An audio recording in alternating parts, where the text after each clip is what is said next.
I'm ready. What up? Let's get to it. So, are you kidding me? First off, to the Viking defense, I hope this ain't true. Hope this article is cap. So, news is, word is, the some of the players on the Vikings defense felt bad for Daniel Jones. Are you kidding me? Are you listening to how that sounds? I'm gonna get into the article in a minute, but you telling me they felt sorry, bad for Daniel Jones? Feel sorry for what, dog? This is football, ain't it? This ain't lacrosse. What we feeling sorry for? What you feeling sorry for, defense? I heard Jonathan Greenard, Dallas Turner, DT, dog. Respect, you coming from Roll Tide territory. You talking about feeling bad for a quarterback? What? Don't start this, Vikings. Don't start this, dog. Feeling bad for what? This is football, homie. This ain't soccer. This is physical contact. Physical contact. Do you think the Giants would have felt bad for your quarterback, for Sam Darnold, if they would have smacked him all game? Defense? I ain't gonna cap. Y'all sounding kind of soft. I ain't saying you soft defense, but y'all sounding kind of soft. You hear? You telling me you feeling bad for what? For who? No mercy, dog. Y'all better change that mind state. You better change that mind state, dog.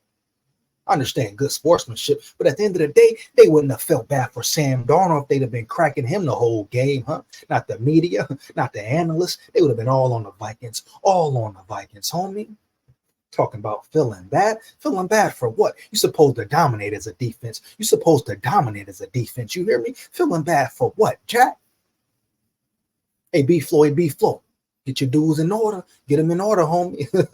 You know what I'm saying? Y'all put on a great show, a great performance. But hey. This whole feeling bad, this whole have mercy for the opposing team. Kill that noise. I don't know what's going on with your players, B-Flow. But I need you to get up out of here with that. Talking about feeling bad, dog. This is football, homie. SKOL territory. You feeling bad for who, homie? Yeah, y'all tripping now. Respect to the defense. Greenard, Dallas Turner, respect. But y'all tripping heavy. Feel bad for dominating the team, for sacking a quarterback? What's wrong with y'all? What you mean?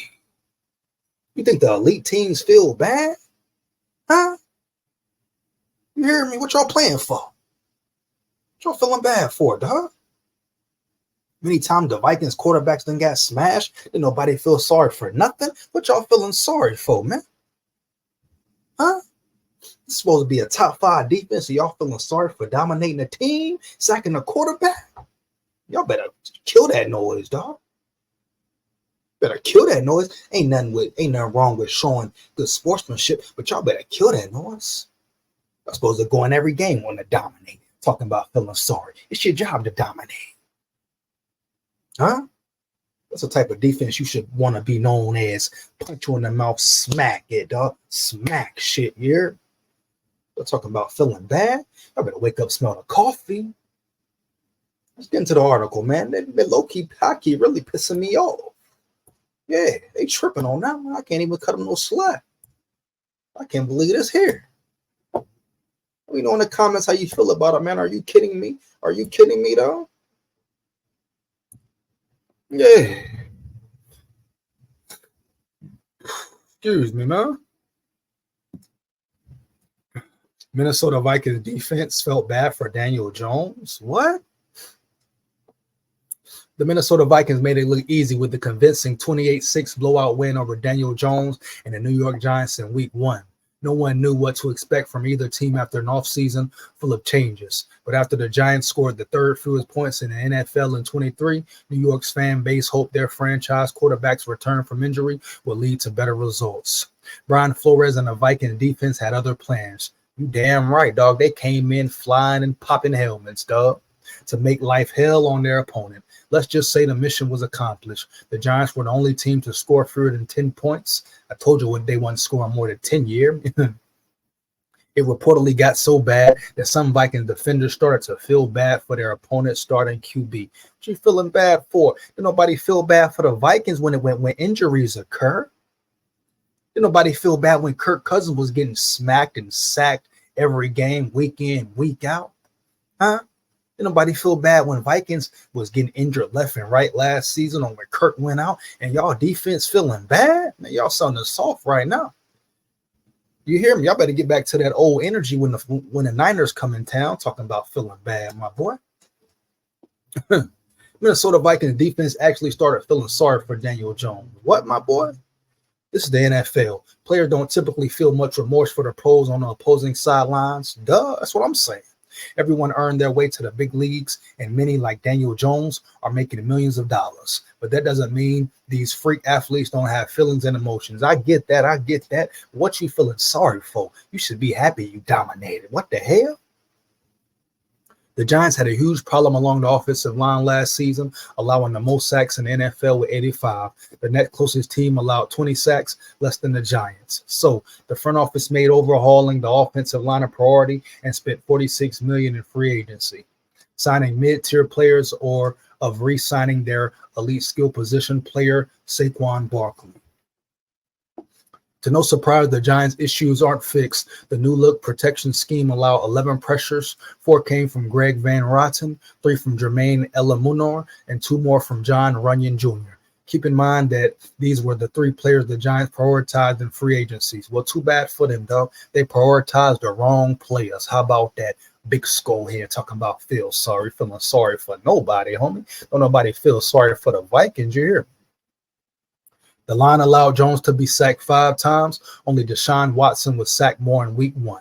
The Vikings were coming after Jones all day, which also led to 2 ill-advised passes that ended up in the hands of Andrew Van Ginkel. Shout out Gink, and Harrison Smith. Shout out Hitman. Yeah. Later, when appearing on KFAN, Jonathan Greenard even admitted that the Vikings defender started feeling bad about pummeling the Giants QB while the Big Apple showered bulls on Jones. Man, get out of here with that. Come on, Greenard. You want to bring it here to feel sorry. You're supposed to dominate. You talking about you feeling sorry for what? We understand he deals with a lot, New York market. If we can add another aspect of pressure onto the guy to make him speed up his reads a bit more, to make sure he's not going to get confident and comfortable back in the pocket, it was a great feeling to see on the first couple of drives. When we heard the Bulls raining in, we were like, okay, now we're good on our side. But when it got really loud to where it as loud as a third down should be when they're on offense, when they're on defense, it was kind of bad. We kind of started to feel a little bit bad for him as we're still just completely just taking away everything he wants to do. It's good to be on the other side of it. It's our job not to be on that side of it. Duh. So what you feeling bad for? Huh? What you complaining about, Greenard? Man, you better get up out of there. Feeling bad. You better play ball, homie. After the game, respect, shake it up. But you need to dominate, Greenard. Greenard and the gang were excellent in their first test of the season, allowing just 6 points. But he believes the Vikings should have had a shutout. Facts. I like that. I like to hear that part. You hear me? I like to hear that part.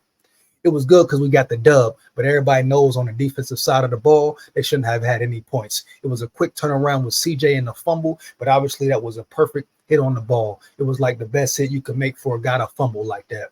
The other 3 points they got was because of a couple miscues on our end. I feel like we definitely should have shut those guys out. No cap. That's the attitude to have. Homie. As great as the Vikings debut was, the test gets much tougher on Sunday against a very good San Francisco 49ers team coming off their own blowout victory over Aaron Rodgers and the New York Jets on Monday night. Man, you hear me, man? Yeah, you dang right. It's a harder test. And hey, Jonathan Greenard, my boy. To Jonathan Greenard and anybody else feeling bad about what they did to that boy Jones, hey, you better get your mind right. You better zone in. You hear? You better zone in, my boy. What y'all better do. That's what y'all better focus on. You hear me? Get that out your mind, dog. You better go into that Niners game not feeling no remorse and be ready to dominate, obliterate. You hear me? Destroy. Seek and destroy, dog. That should be your only concern, Greenard, and whoever else talking about feeling bad, feeling this and that. After the game, respect, shake it up what it is. But, man, during the game, you better be wanting to dominate, talking about feeling bad because the fans booing. Give a damn about no Giants fans booing. Let them boo. That means you're doing your job.